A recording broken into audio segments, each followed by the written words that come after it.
سلطان محمود غزنوي رحمت الله علیه یو بادشاہ تیر شوی دی، نیک پرهیزګاره متقي بادشاہ. وایي د ده په زړه کې درې خبرې وي چې دا یې دریو خبرو له وجې اکثر به پریشان او په یو سوچ کې به و. لومبۍ خبره، آیا زه د سبکتګین زوی یم او که نه؟ دویمه خبره، په دنیا کې معزز خلک هغه څوک دی؟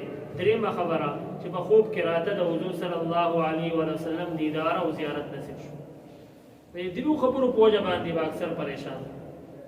یو واري خپل سلطنت کې د شپې په تیاره کې یو راوند چکر لګی، خادم ورسره دی، د خادم په لاس کې د سرو زرو ډیوه ده. وایي کتل په کوڅه کې په لاره کې یو طالب علم په لاس کې کتاب دی او د یو دکان په دروازه کې یو چاود دی چې پای کې بهر ته رڼا راځي. پر کتاب یې نیولی، د خپل کتاب مطالعه کوي. سلطان محمود غزنوي رحمت الله علیه ورته وفرمیل طالبه لاره کې څه ګورې؟ مسجد ته لاړ شه، هلته مطالعه کوه. طالب ورته وویل مسجد کې د رڼا انتظام نشته، ځکه دلته ولاړ یم.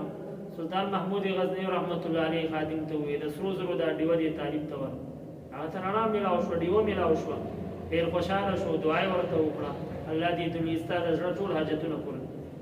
سلطان محمود غزنوي رحمت الله علیه واپس راځي، په بستره باندې سملاستو، د شپې خوب ویني. د پیغمبر علیه الصلاة والسلام زیارت یې نصیب شو.